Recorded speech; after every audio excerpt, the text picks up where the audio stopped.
7 ថ្ងៃបានកន្លងផុតទ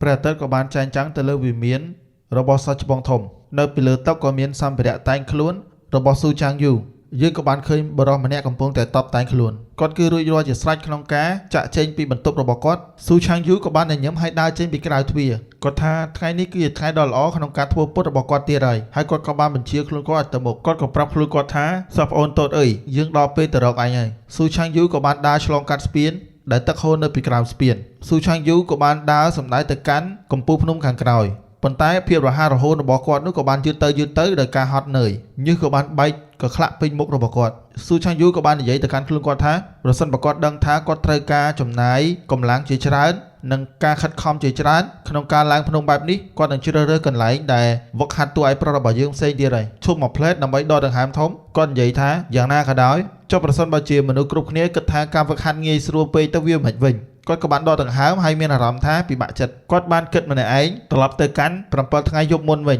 ញក្មេងស្រីម្នាក់ដែលបានសួរគាត់ដោយការភ្ញាក់ផ្អើលហេតុអ្វីសូម្បីតែគាត់ក៏មិនដឹងពីសារៈសំខាន់នៃដាវស៊ូឆាងយូក៏បានឆ្លើយថាត្រូវហើយក្មេងស្រីម្នាក់នោះក៏បានសើចហើយក៏បាននិយាយថាសាច់ច្បងធំគឺពិតជាគ្មានសង្ឃឹមកែបានឡើយគាត់បានសិក្សាអំពីវាអស់រយៈពេល10 ឆ្នាំហើយគាត់ក៏នៅតែមិនដឹងពីសារៈសំខាន់នៃដាវទៀតស៊ូឆាងយូក៏បានខឹងជាមួយនឹងពាក្យរបស់នាងហើយគាត់ក៏បានខោកនាងមកកញ្ញោក្មេងស្រីម្នាក់នោះក៏បានទន់ជង្គង់ហើយក៏បាននិយាយថាឈឺខ្លាំងណាស់ពិតជាឈឺណាស់ក្នុងការភ្នែកដែលបញ្ចេញពន្លឺស៊ូឆាងយូក៏បានស្រែកថាតើពិតជាគ្មានសង្ឃឹមអ្វីវិញទៅកុំនិយាយអ្វីគ្មានបានការនោះតើគិតថាសិល្បៈដាវនេះគឺវាងាយស្រួលរៀនតាមមែនទេគាត់ក៏បានលើកម្រាមដៃរបស់គាត់ឡើងលើស៊ូឆាងយូក៏បាននិយាយថាក្បាច់ដាវនៃរន្ទះទាំង4អ្វីដែលសិស្សច្បងដូចជាគាត់នេះកំពុងតែរៀននេះមិនមែនជាក្បាច់គុណធម្មតាឡើយវាមានចំណាប់ថ្នាក់ក្នុងចំណោមលេខរៀងទី10នៅក្នុងជិញ្ចៅហើយបន្ទាប់មកក្បាច់ដាវរដូវទាំង4នោះក៏ចាប់ផ្ដើមល្បីល្បាញទូទាំងជិញ្ចៅជាមួយនឹងក្បាច់ដាវមួយនោះគាត់បាននិយាយថាសិល្បៈក្បាច់ដាវមួយនោះគឺវាពិតជាមានអំណាចដ៏ខ្លាំងក្លាបូករួមជាមួយនឹងធម្មពលយ៉ាងមានន័យថាវាមានយិនហើយនឹងយ៉ាងហើយយិននេះគឺភាពត្រជាក់យ៉ាងហ្នឹងគឺភាពភ្លើងហ្នឹងហើយឥឡូវបើគេប្រាប់ថាក្បាច់ដាវនឹងមានធាតុយ៉ាងអញ្ចឹងមានន័យថាវាមានធាតុភ្លើងហើយវាបានបែងចែកជា4ផ្នែកនីតិខែរដូវក្តៅរដូវស្លឹកឈើជ្រុះនិងរដូវរងាប្រសិនបើមានអាណាម្នាក់អាចវឹកហាត់វាបានទាំង4ផ្នែកនោះគាត់អាចកោះហៅរន្ទះរដូវទាំង4ហ្នឹងមកបានគាត់បានបន្តថាគ្រប់ផ្នែកទាំង4មួយផ្នែកគឺបែងចែកជា4កម្រិតតូចការចាប់ផ្ដើមដំបូងការប្រើប្រាស់ skill ជំនាញខ្ពស់ជាមួយនឹងភាពល្អឥតខ្ចោះក្មេងស្រីម្នាក់នោះគឺកំពុងតែស្ដាប់ទៅកាន់គាត់ដោយយកចិត្តទុកដាក់ឲ្យបាននិយាយថាស្ដាប់មើលទៅវាលយនិងអស្ចារ្យខ្លាំងណាស់នាងក៏បានសួរថាតើចុះសិស្សច្បងធំហ្នឹងនៅក្នុង level មួយណាមានអារម្មណ៍ថាអស្ចារ្យគាត់ក៏បានលើកចំហរបស់គាត់ឡើងគាត់ក៏បានឆ្លើយថាក្បាច់ដាវរន្ទះនីតិខែរដូវឡើងដល់កម្រិតប្រើប្រាស់ skill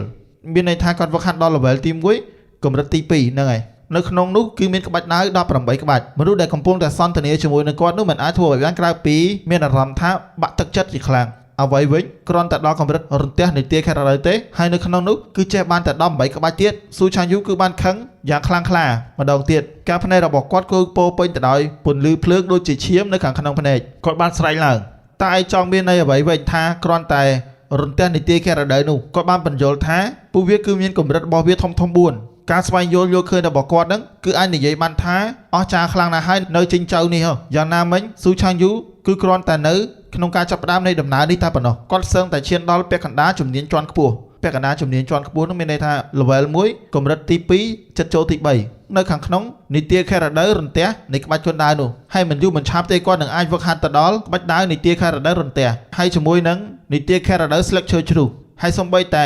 ក្បាច់ដាវរដូវរងាផងដែរហើយនៅពីលើកាន់តែខ្ពស់ជាងនឹងទៀតគាត់សឹងតែមិនអាចសូម្បីតែសម័យបាននោះគាត់ភ្លាមក៏បានសម្លឹងទៅមើលក្មេងស្រីម្នាក់នោះទាំងបើកភ្នែកធំទាំងនាងខ្លួនឯងនោះគឺពិតជាមិនដឹងត្រូវឆ្លើយតបជាមួយនឹងពាក្យសម្ដីរបស់សិស្សច្បងរបស់នាងថាម៉េចឡើយស៊ូឆាងយូក៏បានស្រែកសិស្សច្បងធំរបស់ឯងនេះគឺបានឡើងដល់កម្រិតប្រើប្រាស់ skill ក្នុងរយៈពេល10ឆ្នាំមិនតិចជាង10ឆ្នាំទៀតទេគាត់នឹងឡើងដល់កម្រិតជំនាញជាន់ខ្ពស់ហើយប្រហែលជា100ឆ្នាំទៀតគាត់នឹងឡើងដល់កម្រិតឥតខ្ចោះតមកទៀតនាងនឹងបានឃើញថាតើសិស្សច្បងរបស់នាងនឹងខ្លាំងប៉ុណ្ណា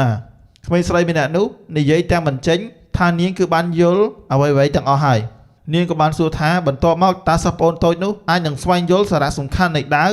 តើសមត្ថភាពនោះគឺអាចដើរទៅលើការវឹកហាត់ដាវបានឬក៏អត់ស៊ូឆាងយូក៏បានសើចថាក្មេងនោះអាចយល់ពីសារៈសំខាន់នៃដាវ គាត់បាននិយាយទៅកាន់សពអូនស្រីរបស់គាត់ថាវាច្បាស់ខ្លាំងណាស់មិនចាំបាច់ដេកសម័យឡើយស៊ូឆាងយូក៏បានបញ្យល់ថានៅលើផ្លូវនៃការវឹកហាត់ដាវវិជាគុណគ្រាន់តែជាការសំខាន់ទី2តែប៉ុណ្ណោះអ្វីដែលសំខាន់បំផុតនោះគឺអំណាចនៃការយល់ឃើញនៃដាវអំណាចការយល់ឃើញកាន់តែខ្លាំងនិងផ្ដល់អត្ថប្រយោជន៍ដែលជាក្បាច់ដាវផ្សេងៗជាច្រើនគ្រាន់តែបោះតែមួយជំហាននឹងធ្វើឲ្យមនុស្សគ្រប់គ្នាមានអារម្មណ៍ភ័យខ្លាចគាត់បានបន្តទៀតថាប៉ុន្តែការឆ្លងកាត់រនាំងដ៏ធំទាំង3នៃចិត្តដាវនោះគឺវាពិតជាពិបាកប្រៀបបានដូចជាឡើងឋានសួគ៌អញ្ចឹងមួយនៅក្នុងចំណោមចិត្តនៃដាវវាមាន10ជំហានមានតែមនុស្សម្នាក់តែប៉ុណ្ណោះដែលអាចបំបែកវិជាគុណដល់កម្រិតនោះបានគេតែងតែស្គាល់ឈ្មោះគាត់ថាអត្រាចដាវថៃជូហើយគាត់គឺល្បីល្បាញគ្រប់រដ្ឋទាំង10ក្មេងស្រីម្នាក់នោះគឺមិនសូវជាពេញចិត្តក្នុងចម្លើយរបស់គាត់ឡើយបន្តទៀតនាងគ្រាន់តែចង់ដឹងថាតើសពអូនរបស់គាត់នឹងអាចស្វែងយល់បានមែននោះតើគាត់អាចស្វែងយល់ដល់កម្រិត level ប៉ុន្មានស៊ូឆាងយូក៏បានឆ្លើយថាវាគឺសឹងតែមិនអាចទៅរួចតតែសោះស៊ូឆាងយូភ្លាមក៏បានបញ្ចេញទឹកមុខហើយក៏បានលើកម្រាមដៃមួយឡើងហើយបានប្រាប់ក្មេងស្រីនោះថាគួរតែបំភ្លេចអំពីសិស្សប្អូនរបស់នាងទៅសូម្បីតែអ្នកខ្លាំងបំផុតនៅក្នុងជិញ្ជើគឺប្រើរយៈពេល500ឆ្នាំសឹងតែមិនអាចស្វែងយល់មូលដ្ឋានសំខាន់នៃដាវផងស៊ូឆាងយូនៅតែបន្តឡើងកាន់ជណ្ដើរភ្នំជិតទៅដល់គោលដៅគាត់បាននិយាយថាចង់បញ្ចប់គឺដល់ហើយគាត់គឺកំពុងតែឆ្ងល់ថាតើសិស្សប្អូនរបស់គាត់ភ្ញាក់ហើយឬនៅកាត់ទៅកាន់ការភ្ញាក់ផ្អើលរបស់គាត់វិញគាត់ក៏បានឃើញយីភីងនៅតែបន្តអោនសម្លឹងទៅមើលរូងថ្មនោះក្មេងម្នាក់នោះមើលទៅពិតជាហត់នឿយខ្លាំងណាស់គាត់គឺផ្ដោតអារម្មណ៍ជាខ្លាំងគាត់នឹងមិនដឹងសូម្បីតែស៊ូឆាងយូមកដល់ផងគាត់គឺបានសម្លឹងទៅមើលអ្វីមួយដែលវាមើលមិនឃើញមានតែគាត់ទេមើលឃើញគាត់សម្លឹងបើកភ្នែកយ៉ាងយូរមិនសូម្បីតែព្រឹកភ្នែករហូតដល់ភ្នែករបស់គាត់មានរង្វង់ពណ៌ខ្មៅលេចឡើងនៅពីក្រោមភ្នែករបស់គាត់ស៊ូឆាងយូគឺភ្ញាក់ផ្អើលជាខ្លាំងគាត់សឹងតែមិនអាចជឿនឹងភ្នែករបស់គាត់តើអ្វីដែលជាភាពអត់បានការបែបនេះសម្លឹងទៅមើលរង្វង់ពណ៌ខ្មៅនៅពីក្រោមភ្នែករបស់ជីភីងស៊ូឆាងយូគាត់បានឆ្ងល់ថាតើអាល្អិតមួយនេះគឺអត់ដេកប្រហែលថ្ងៃហើយគាត់សឹងតែមិនជឿទេថាមានមនុស្សល្ងងព្យាយាមស្វែងយល់អំពីនិមិត្តសញ្ញាដែរនៅលើដីនេះវាគឺពិតជាមិនសមហេតុផលឡើយគាត់ក៏បានកាត់ក្បាលរបស់គាត់បន្តិចស៊ូឆាងយូគឺដឹងថាឥឡូវហ្នឹងគាត់ប្រៀបបានដូចជាមនុស្សដែលមើលទៅដូចជាជនអាក្រក់អញ្ចឹងគាត់មានអារម្មណ៍ថាអៀនខ្មាស់នៅខាងក្នុងខ្លួនរបស់គាត់សម្លឹងទៅមើលអាឡិតម្នាក់នោះបន្តការសម្លឹងទៅកោហូងថ្មនោះស៊ូឆាងគឺបានដកដង្ហើមចូលយ៉ាងធំអាឡិតដ៏គួរអាណិតពីព្រោះតែសារៈសំខាន់នៃបកឯងត្រូវតែទ្រាំជាមួយនឹងវាបែបនេះហើយស៊ូឆាងយូគឺបានសម្រេចចិត្តឲ្យថាគាត់នឹងតបស្នងមិនឲ្យតួប្រុសរបស់យើងសោកស្ដាយឡើយ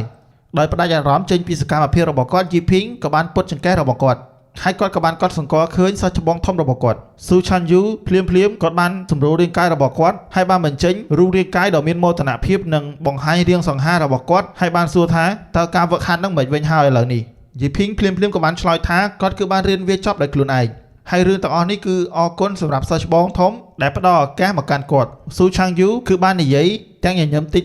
ឲ្យតួឯកប្រុសរបស់យើងកុំឲ្យពិបាកចិត្តអីគ្រាន់តែមិនអាចរៀនវាបានវាគ្រាន់តែជារឿងធម្មតាតែប៉ុណ្ណោះភ្លាមនោះគាត់គឺបានកាត់មួយផ្លែតនឹកឃើញតែពាក្យដែលយីភីងបាននិយាយមុននោះស្អីគេវិញពិតមែនទេមុខរបស់គាត់បានបង្ហាញអារម្មណ៍សឹងតែមិនជឿហើយជាមួយនឹងការខឹងស៊ូឆាងយូក៏បានសួរម្នាក់ឯងថាតើគាត់កំពុងតែនិយាយអីរៀនវាចប់អស់ហើយយីភីងភ្លាមក៏បានអោនគោរពនៅពីមុខគាត់ប្រាប់ទៅកាន់សិស្សច្បងរបស់គាត់ថាគ្រាន់តែពេលព្រឹកមិញនេះគាត់បានស្វែងយល់ចប់យ៉ាងហោចណាស់400ក្បាច់ដាវក្នុងរយៈពេលនោះផងដែរស៊ូឆាងយូគឺកំពុងតែគិតឲ្យបានសម្លឹងទៅមើលសិស្សប្អូនរបស់គាត់កំពុងតែស្ដាប់ពាក្យមួយរបស់សិស្សប្អូនគាត់គិតនៅខាងក្នុងចិត្តគាត់ក៏បានសោកជាខ្លាំងសឹងតែមិនអាចទប់ខ្លួនរបស់គាត់ជាប់ទឹកភ្នែកក៏បានលេចចេញពីក្នុងភ្នែករបស់គាត់ចង្អុលម្រាមដៃទៅកាន់តួឯកប្រុសរបស់យើងគាត់សឹងតែមិនអាចទប់សំណោចរបស់គាត់បានឡើយ400ក្បាច់តើអាឡិតមួយនេះគឺកំពុងតែលេងសើចជាមួយគាត់តើមែនទេពីព្រោះតែគាត់ខ្លួនឯងនេះមិនដែលសំបីតែរៀនក្បាច់ដាវផងបន្ទាប់ពីរឿងទាំងអស់គាត់គឺបានដឹងជាងណាណីទាំងអស់គាត់គ្រាន់តែកវិសដាវចេញស្នាមដាវតែប៉ុណ្ណឹងតែប៉ុណ្ណោះហើយអាឡិតម្នាក់នេះគឺយល់ឃើញថាវាជាអ្វីទៀតស៊ូឆាងយូក៏បានអន់ក្បាលរបស់គាត់បន្តិចព្យាយាមទប់សំណោចរបស់គាត់ប៉ុន្តែគាត់ធ្វើវាអត់បាន 100% ឡើយមករបស់គាត់បានបញ្ចេញសញ្ញាញញឹមដែលគាត់កំពុងតែព្យាយាមលាក់បាំងគាត់បានគិតថាយីភីងនឹងសោយគាត់ស្លាប់ហើយបើសិនជាបែបនេះគាត់នឹងខ្លាចទៅជាភាពអាម៉ាស់ដ៏ធ្ងន់ធ្ងរសម្រាប់គាត់តួឯកប្រុសរបស់យើងគឺបានសម្លឹងទៅមើលយ៉ាងយកចិត្តទុកដាក់ទៅកាន់សិស្សច្បងធំរបស់គាត់បានឆ្ងល់ថាតើការមាក់ងាយអ្វីវិញនេះយីភីងក៏បានគិតថាតើវាអាចទៅរួចទេដែលគាត់កំពុងតែសោចនេះពីព្រោះតែគាត់គឺស្វែងយល់វាតិចតួចពេក400ក្បាច់ក្នុងរយៈពេលនៅក្នុងមួយថ្ងៃវាពិតជាតិចពេកហើយតើមែនទេគាត់បានដាក់បន្ទុកមកលើខ្លួនរបស់គាត់ស្វែងយល់ហើយព្រះអាចារ្យដែលដូចជាសិស្សច្បងធំរបស់គាត់ច្បាស់ណាស់ថាស្វែងយល់ 100000 នៃស្នៀតក្បាច់ដាវ តួឯកប្រុសរបស់យើងគឺកំពុងតែគិតជាខ្លាំងថាស៊ូឆាងយូគឺកំពុងតែបច្រកគាត់ម្ដងមកសព្រានៅចំណេះដឹងហើយគាត់ក៏ទទួលបានឱកាសដ៏ល្អអស្ចារ្យនេះជាមួយនឹងគុណសម្បត្តិនៃសមត្ថភាពរបស់គាត់1000ក្បាច់នៅក្នុងរយៈពេល1ថ្ងៃគឺគ្រាន់តែជារឿងបន្តិចបន្តួចតែប៉ុណ្ណោះយីភីងសរុបមកសេចក្តីមកចង់បញ្ចប់គាត់ថាគាត់គឺពិតជាទុនខ្សោយពេកហើយការញញឹមមួយបានលេចឡើងមកស៊ូឆាងយូក៏បាននិយាយថាវាគ្មានអ្វីចាំបាច់ត្រូវកុហកឡើយវិជាគុណក្បាច់ដៅនេះគឺវាពិតជាទូលំទូលាយខ្លាំងណាស់ហើយមិនអាចសូម្បីតែស្វែងយល់វាគ្រាន់តែជារឿងធម្មតាទេគាត់មិនបានមាក់ងាយទៅកាន់សិស្សប្អូនរបស់គាត់ពីព្រោះតែរឿងនេះឡើយគាត់ក៏បានបន្តបន្ថែមនៅក្នុងចិត្តរបស់គាត់ថាគាត់គឺបាននិយាយល្អខ្លាំងណាស់តួឯកប្រុសរបស់យើងក៏បានតបថាគាត់អត់និយាយកុហកឡើយគាត់គឺពិតជាស្វែងយល់400ក្បាច់ការញញឹមនៅលើមុខរបស់ស៊ូឆាងយូគឺបានឈប់ញញឹមវិញគាត់បាននិយាយថាគ្រប់គ្រាន់ហើយពាក្យដែលនិយាយគឺគ្មានបានការឡើយយីភីងគឺពិតជាពិបាកចិត្តជាខ្លាំងក៏បានគិតថាច្បាស់ណាស់ថាគឺសិស្សច្បងរបស់គាត់គិតថាគាត់គឺពិតជាអត់បានការជាខ្លាំងហើយអា400ក្បាច់របស់គាត់នេះគឺពិតជាអត់បានការជាខ្លាំងតួឯកប្រុសរបស់យើងនិយាយថាសមត្ថភាពរបស់គាត់ប្រហែលជាទន់ខ្សោយប៉ុន្តែគឺជាសិស្សច្បងធំរបស់គាត់ដែលឲ្យឱកាសនេះមកកាន់គាត់បាននិយាយបន្ថែមទៀតថា400ក្បាច់នេះគឺពិតជាអត់ច្រើនពេកទេប៉ុន្តែគាត់នឹងព្យាយាមបន្ថែមទៀតញញឹមនៅខាងក្នុងចិត្តស៊ូឆាងយូគិតថា400ក្បាច់អត់ច្រើនទៀតតើមែនទេមនុស្សម្នាក់ទៀតហើយដែលតែងតែមើលងាយផ្លូវនៃការវឹកហាត់នេះដែរក្នុងគណៈពេលនោះផងដែរស៊ូយ៉ាងភីងគាត់ក៏បានមានអារម្មណ៍ថាខឹងបន្តិចបន្តួចគាត់ប្រហែលជានឹងមិនមែនជាគ្រូព្រះអាចារ្យដាវដ៏មានកម្រិត level ខ្ពស់អីទេប៉ុន្តែការឈឺចាប់ដែលមនុស្សគ្រប់គ្នាតែងតែឆ្លងកាត់ក្នុងការដើរទៅលើផ្លូវនោះគឺពិតជាមិនអត់បានការឡើយហើយមករិះគន់ពួកគេបែបនេះវាពិតជាមិនគួរដែលត្រូវនិយាយបែបនេះឡើយដោយការស្វែងយល់ដល់យឺតហើយវាពិតជាធ្វើឲ្យមនុស្សគ្រប់គ្នាឈឺចិត្តខ្លាំងណាស់ស៊ូឆាងយូក៏បាននិយាយថាល្អណាស់បន្ទាប់មកទុកឲ្យសិស្សប្អូនរបស់គាត់នឹងបង្ហាញគាត់ជាមួយនឹងក្បាច់គុណវិជ្ជានោះដែលគាត់បានស្វែងយល់និងរៀនគាត់បានគិតថាវាមើលទៅគឺដល់ពេលវេលាហើយដែលបង្រៀនអាល្អិតតូចនេះនៅមេរៀនមួយចំនួនគាត់នឹងជួយឲ្យអាល្អិតនេះឆាប់ធំយីភីងភ្លាមអោនគោរពនិងឆ្លើយតបល្អណាស់ស៊ូឆាងយូគឺនៅតែបន្តខឹងហើយគាត់ហ៊ានឆ្លើយពាក្យថាយល់ព្រមបង្ហាញគាត់បែបនេះទៀតពាក្យសម្ដីប្រហើនបែបនេះនឹងធ្វើឲ្យគាត់ខូចចិត្តជាមិនខានប្រៀបបានដូចជាអ្នកជំនាញក្នុងការធ្វើពុតដ៏អស្ចារ្យភ្លាមនោះដាវនៅខាងក្នុងដៃរបស់យីភីងគឺកំពុងតែបញ្ចេញពន្លឺដូចជាព្រះអាទិត្យគាត់គឺបានកវាបោះចំហៀនទៅមុខ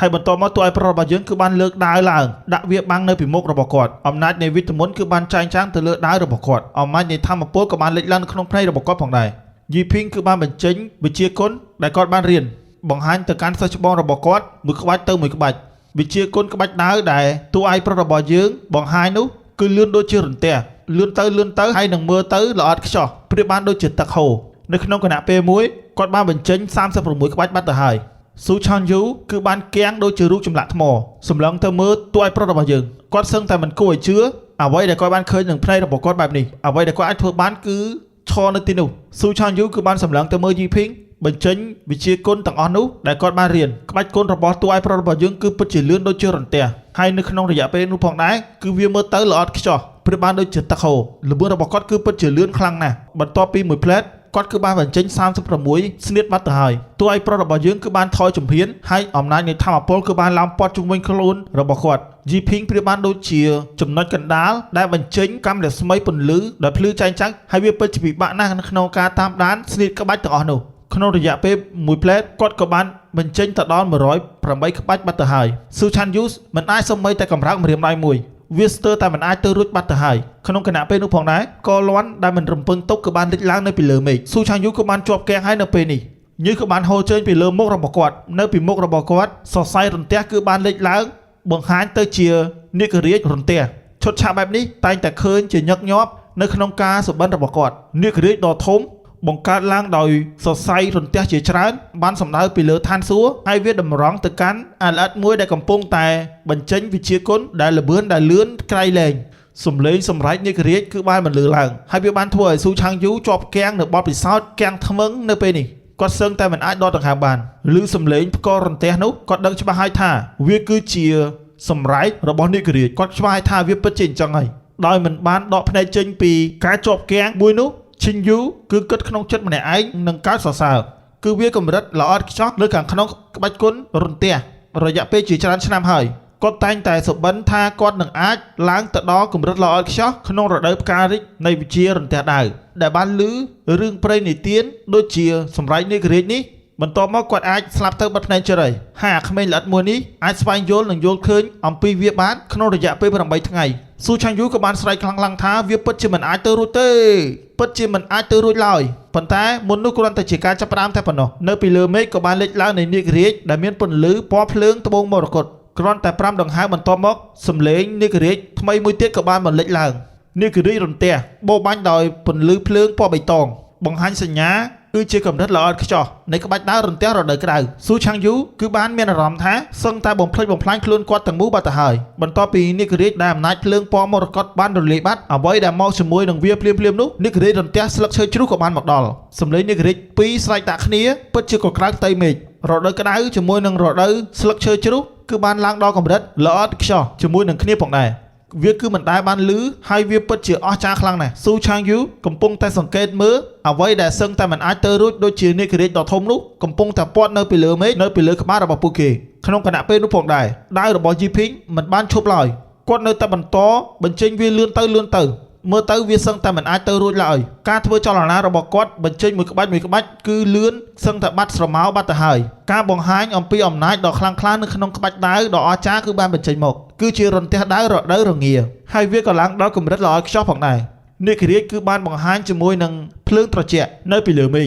កម្រិតល្អឥតខ្ចោះមួយនេះគឺមើលទៅវាពិតជាខុសពីក្បាច់មុនស៊ូឆាំងយូងើបមុខរបស់គាត់ឡើងទៅលើហើយសម្លឹងទៅមើលសត្វដ៏ធំដូចជាយក្សកំពុងតែហោះនៅពីលើក្បាលគាត់ទឹកមុខរបស់គាត់គឺប្រែទៅជាពណ៌ខៀវនិងរាងត្រជាក់ហើយរាងកាយរបស់គាត់គឺបានបង្ហាញជាមួយនឹងការញ័រសម្រាប់ស៊ូឆាំងយូវាប្រៀបបានដូចជាគាត់ឆ្លងកាត់រដូវរងាដ៏ត្រជាក់ស្រឹបបានមកដល់គាត់ហើយវាបានឆ្លងកាត់ក្នុងជីវិតរបស់គាត់ហើយគាត់ខ្លួនឯងផ្ទាល់នេះប្រែក្លាយទៅជាដុំតកកមានតែដល់ក្បាច់ទី432តែប៉ុណ្ណោះដែលយីភីងគឺបានបញ្ចប់គាត់គឺបានគាំងជាខ្លាំងលិតជង្គង់មួយចុះហើយជង្គង់មួយទៀតក៏បានបញ្ចេញក្បាច់ដូចជាកាប់ទៅមុខជាមួយនឹងគាត់បញ្ចេញមួយនោះខ្យល់ក៏បានបក់ជាដីហុយរយៈពេល7ថ្ងៃដែលគាត់សិក្សានោះគឺបានបញ្ចប់ត្រឹមនេះស៊ូឆាំងយូគឺបានបិទភ្នែករបស់គាត់គណៈពេលដែលគាត់គិតថាវាពិតជាឈឺចាប់ខ្លាំងណាស់ក្នុងការសម្លឹងទៅមើលយីភីងក្នុងរយៈពេលនោះផងដែរនីតិខែរដូវក្តៅរដូវស្លឹកឈើជ្រុះនិងរដូវរងាក្បាច់ដាវរន្ទះទាំង4យីភីងគឺបានស្វែងយល់វាទៅដល់ល្អឥតខ្ចោះទាំង4ក្បាច់យ៉ាងណាក៏ដោយយីភីងគឺនៅជាប់គាំងហើយគាត់មិនអាចសំបីតែកម្រើកក៏បានគិតថាមានអ្វីមួយគឺខុសប្រក្រតីហើយមើលទៅគាត់ពឹងផ្អែកច្រើនពេកទៅលើដាវផ្ទាល់យីភីងគឺបានគិតផ្លូវនៃការវឹកហាត់គឺផ្ដល់កំណើតទៅកាន់អ្វីៗគ្រប់យ៉ាងហើយអ្វីដែលអត់មានគឺនឹងមានយើងត្រូវតែមើលវាឲ្យឃើញនិងហួសដែនកម្រិតរបស់វាគិតខ្លួនឯងឲ្យលើសសរុបសេចក្តីមកគាត់ធ្វើវាសឹងតែដល់កម្រិតនៃដាវទាំងអស់នោះបាត់ទៅហើយគាត់គិតខ្លួនគាត់ថាគាត់យល់ហើយយីភីងក៏បានសួរខ្លួនគាត់ថាតើសិស្សច្បងធំរបស់គាត់នឹងនិយាយអ្វីមកកាន់គាត់គឺកំពុងតែរងចាំពាក្យរបស់ស៊ូឆាំងយូឲ្យចម្លើយមកកាន់គាត់ស៊ូឆាំងយូគឺបានគាំងហើយនឹងមិននិយាយអ្វីទាំងអស់គាត់គ្មានអ្វីត្រូវនិយាយជាមួយនឹងតួឯកប្រុសរបស់យើងឡើយយីភីងក៏បានដាក់ដៃចូលគ្នានៅពីមុខរបស់គាត់ក្តាប់កណ្ដាប់ដៃយ៉ាងតឹងណែនគាត់នឹងយកខ្លួនរបស់គាត់មកសាកល្បងវាគាត់បាននិយាយថាដៃរបស់មនុស្សធម្មតាគាត់តែកាត់កនៅខាងលើហើយចាក់ត្រឹមតែសួតនៅពីក្រោមតែប៉ុណ្ណោះហើយវាគ្មានន័យល្អដូចជាមាន់ជុលគ្នាអញ្ចឹងតួឯកប្រុសរបស់យើងនៅតែបន្តនិយាយប៉ុន្តែគាត់មិនមែនជាមនុស្សធម្មតាឡើយដាវរបស់កូនប្រុសនៃឋានសួគ៌គឺការចេញពីធាតុទាំង5បើកដោយធម្មពលយីននឹងយ៉ាងហើយបង្កើតវាទៅជាដាវនៅពីក្រោមផ្ទៃមេឃភ្នែករបស់យីភីងគឺបានបញ្ចេញធម្មពលគាត់គឺបានទាញដៃរបស់គាត់ហើយក្នុងកណ្ដាប់ដៃរបស់គាត់នោះគឺបានលេចឡើងដោយធម្មពលដ៏ល្អឥតខ្ចោះលំហជុំវិញសឹងតែផ្ទុះបែកជាមួយនឹងធម្មពលនៅជុំវិញយីភីងដែលគាត់យល់ឃើញខ្លួនគាត់ថាគឺនៅជាប់ចំណុចកណ្ដាលនៃធម្មពលដែលផ្ទុះនោះពន្លឺដ៏ភ្លឺសឹងតែខ្វាក់ភ្នែករបស់ស៊ូឆាំងយូដែលគាត់សឹងតែមិនអាចសូម្បីតែដកភ្នែករបស់គាត់ចេញគិតនៅក្នុងចិត្តគាត់ក៏បានខឹងថាតើល្អិតម្នាក់នេះគឺកំពុងតែទទួលបានការវិវត្តថ្មីតាមមែនទេធម្មតាគឺគ្រាន់តែរៀនវិជ្ជាគុណដាវតែប៉ុណ្ណោះក៏បានគិតថាប្រសិនបើក្បាច់ដាវរន្ទះរដូវរងាបង្ហាញអំពីការបំផ្លិចបំផ្លាញដ៏ខ្ពស់បំផុតនៅក្នុងសេចក្តីស្លាប់ឥឡូវនេះអំណាចនៃសម្ពាធដែលបានចេញមកជាមួយនឹងវានេះគឺខុសគ្នាផ្ទុយស្រឡះពីវាតែម្ដងវាបានបញ្ចេញអំណាចនៃការចាប់កំណើតឡើងវិញនិងផ្ដល់ជីវិតថ្មីនៅក្នុងគណៈពេលភ្លាមៗនោះដែរវាប្រៀបបានដូចជាការបើកផ្លូវថ្មីមួយធម្មពលដែលហូរចូលដូចជាអំណាចដ៏បរិសុទ្ធហូរទៅដែលគ្មានទីបញ្ចប់កន្លែងទីតាំងដែលយីភីងបានឈប់នោះមែកឈើដែលត្រូវបានកកនោះក៏បានចាប់ផ្ដើមរីកជាថ្មីឥឡូវនេះមែកឈើទាំងអស់នោះក៏ចាប់ផ្ដើមព័ទ្ធរុំខ្លាចទៅជាដើមឈើថ្មីមួយពោពេញទៅដោយកម្លាំងនិងអំណាចនៃជីវិតស៊ូឆាំងយូគឺបានសម្លឹងទៅមើលធម្មពលដែលបានបញ្ចេញនៅពីមុខគាត់នោះហើយគាត់មានអារម្មណ៍ថានៅក្នុងគណៈពេលនេះគាត់គឺនៅក្នុងពិភពលោកថ្មីមួយទៀតអញ្ចឹង វាមើលទៅកាន់គាត់ការកវាសកាប់របស់គាត់គឺអាចកាប់សម្លាប់អ្នកចម្បាំងរាប់ម៉ឺននាក់ភ្លាមនោះគាត់ក៏បានឃើញថានេះគឺ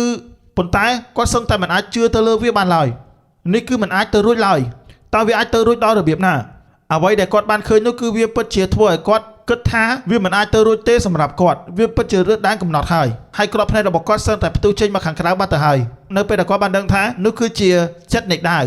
ប៉ុន្តែអ្វីដែលបានមើលឃើញភ្លាមនោះក៏បានបាត់ចេញពីក្នុងភ្នែករបស់គាត់ភ្លាមអំណាចនៃធម្មពលនោះភ្លាមក៏បានបាត់ដូចជាភ្លើងរលត់អំណាចដូចជាធម្មពលដ៏អស្ចារ្យបានដេញឡើងនៅក្នុងកណ្ដាប់ដៃរបស់យីភីងអ្វីដែលមើលឃើញនោះប្រៀបបានដូចជាក្តៅដែលគាត់បានបង្កើតឡើងគឺបានបាត់ទៅវិញតួឯកប្រុសរបស់យើងគឺបាននិយាយថាអារម្មណ៍នៃការប្រមូលផ្ដុំនោះក៏បានបាត់ទៅវិញហើយគាត់គ្មានអារម្មណ៍អីទាំងអស់យីភីងគឺបានប្រមូលអារម្មណ៍របស់គាត់មកវិញហើយគាត់បាននិយាយថាតើមានរឿងអ្វីកើតឡើងជាមួយនឹងអំណាចដ៏ខ្លាំងក្លាបែបនេះប៉ុន្តែវាបានបញ្ចេញគ្រាន់តែមួយផ្លែតបែបនេះដោយដែលគាត់បានរំពឹងទុកសមត្ថភាពរបស់គាត់គឺពិតជាខ្សោយពេកហើយគ្មានប្រុសម្នាក់នោះគឺមានអារម្មណ៍ថាពិបាកចិត្តស៊ូឆាំងយូមុខរបស់គាត់គឺបានប្រែទៅជាពណ៌បៃតងដែលបានបង្ហាញអារម្មណ៍ពិតនៅពេលនេះនៅពីលើមុខរបស់គាត់ក៏បានគិតហើយនិយាយពាក្យដែលអាឡិតម្នាក់នោះបាននិយាយសមត្ថភាពខ្សោយពេកគាត់បានរំលឹកកាលពីក្មេងគាត់ពិតជាសំណាងល្អដែលគាត់ធ្លាប់បានឃើញក្បាច់ដាវរបស់អតិទេពថៃស៊ូ